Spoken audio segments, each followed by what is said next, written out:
Along with a Japanese twist na makukuha sa sarong makanan sa Balatang Road, Ciudad Dinaga. Subak na si Tito yan! Ano ang ordinaryong pansit loglog, silang kapaning chicken meat, gulay, toko at sweet ball.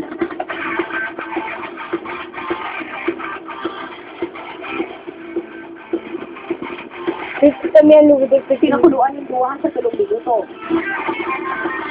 Pinaluan ka ng special na sauce. Kuya, anak ko dyan, makain. Preso, ready na ang loglog ramen, saka sila na 25 pesos sana. Mahal?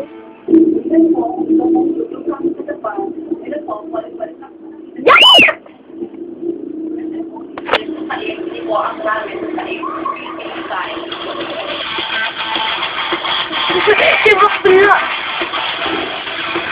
Gusto man siya ng mga pikulado na mahilig sa mga maharang nakakarot kaya the best man ang loglog ramen, nakaroon yung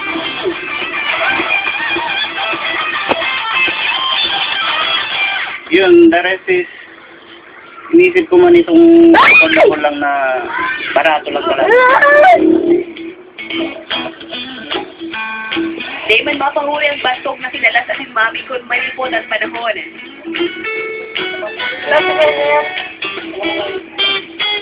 Siyempre, dahil malipot mo yan ang panahon, talagang masirap ang kilala.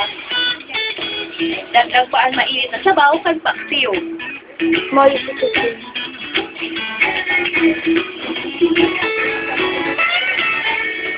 Atin para sa abot kayang mainit na kape at Ay, kinain mo! 5 pesos sana, may makukuha na yan anywhere you go. Hindi na pala yan. Kung naman na noon, naman lang. Ang mga kapano na inipera sa mga paborito pa mga taga-naga, alagat, namamatian ang siram kay Babayaan mo lang. panahon.